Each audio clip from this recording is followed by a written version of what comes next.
নবীজি বলেছেন রমজান মুবারকে মাস আসার সঙ্গে সঙ্গে আল্লাহ রাব্বুল আলামিন তিনি জান্নাতের সমস্ত দরজাগুলি খুলে দেন আর জাহান্নামের সব দরজাগুলি আল্লাহ রাব্বুল আলামিন বন্ধ করে দেন। সুবহানাল্লাহ। আর শয়তানকে শৃঙ্খল দিয়ে বেঁধে ফেলা হয়, শিকল দিয়ে শয়তানরা বাঁধা হয়ে যায়। এই হাদিসটা যখনই শোনাই বিভিন্ন জায়গায় লোকেরা বিভিন্ন জায়গায় প্রশ্ন করে, হুজুর কোন তো যে শয়তানরে বাঁধতে হয়, কিন্তু রমজান মাস হতো লোকেরা মদ খায়, মিথ্যা কথা কয়, তাহলে শয়তান বাঁধা থাকলো কেমনে? আমি বলি দেখেন, এরও ব্যাখ্যা আছে।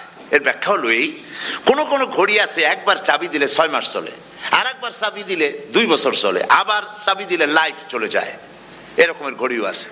কোন মানুষের শয়তানে এমন চাবি দিছে যে চাবিতে 6 মাস চলে, কোনটায় 10 মাস চলে, কোনটায় বছর চলে। রোজার মাসেও যারা গুনাহ করে শয়তানে এমন চাবি দিছে যে রোজার মাসেও বন্ধ হচ্ছে না। এরা শয়তানের খপ্পরে পড়ে গেছে। আল্লাহ এই চাবি থেকে মুসলমানদেরকে হেফাজত করুন, বলি আমিন। জোরে বলেন আমিন। শয়তান থেকে পানাহ কেউ দিতে পারে না, কোন গভর্নমেন্ট পারবে না। ব্রিটিশ গভর্নমেন্ট পারবে নাকি? American government? কেউ পারবে না। শয়তান থেকে পানাহ দিতে পারে কেবলমাত্র কে? ওই আল্লাহ রাব্বুল আলামিন আমাদেরকে শিখায় দিয়েছেন, শয়তানের ওয়াসওয়াসা থেকে আমার কাছে পানাহ চাও। আউযু বিল্লাহি মিনাশ শাইতানির রাজিম। বিতাড়িত মরদুদ শয়তানের ওয়াসওয়াসা থেকে পানাহ চাই, আল্লাহর কাছে পানাহ চাও। আল্লাহ পাক বলেন আমি পানাহ দিতে পারি শয়তানের ওয়াসওয়াসা থেকে। শয়তান থেকে আশ্রয় একমাত্র সিকিউরড, নিরাপত্তা পেয়েছেন আল্লাহর পয়গম্বরেরা। সুবহানাল্লাহ। আম্বিয়া আলাইহিমুস সালাম তারা আল্লাহ কর্তৃক নিয়ন্ত্রিত, শয়তানের ক্ষমতা নাই পয়গম্বরদের কাছে যাওয়া। চতুর সীমানার ভেতরে শয়তান প্রবেশ করে কোন নবীকে ওয়াসওয়াসা দিতে পারবে না, বলি সুবহানাল্লাহ। এই জন্য শয়তান থেকে বেঁচে যাওয়া, শয়তানের ওয়াসওয়াসা থেকে বাঁচা খুবই কঠিন।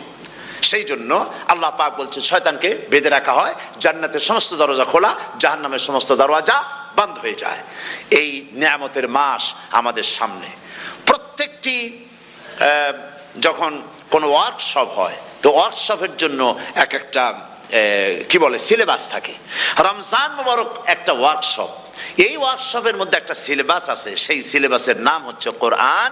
কোরআন কোরআন কোরআন নাজিলের মাসে আমরা কি কোরআন তেলাওয়াত করি? বলেন। রোজা হচ্ছে, হাদিস শরীফের মধ্যে বলা হয়েছে আস-সাওমু জুন্নাহ, রোজা হচ্ছে ঢাল। রোজা কি কন্ত? ঢাল। বোঝেন তো ঢাল কি? প্রোটেক্টর।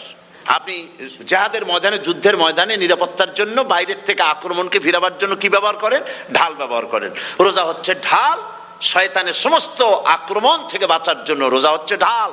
রোজার দিনে কেউ যদি আপনার সাথে ঝগড়া করে, তাহলে রাসূল বলেছেন তুমি বলো, তুমি ঝগড়ায় প্রবৃত্ত হবে না। তোমার সাথে যদি কেউ ঝগড়া করে, তুমি বলবে ইন্নী সাইম, আমি রোজাদার। আমি তোমার মতো ঝগড়া করতে আমিও পারি, আমি তোমার মতো গালাগালি দিতে পারি, কিন্তু আমি দেব না, ঝগড়াও করব না, গালিও দেব না, মারামারিও করব না, কারণ আমি রোজাদার। সুবহানাল্লাহ।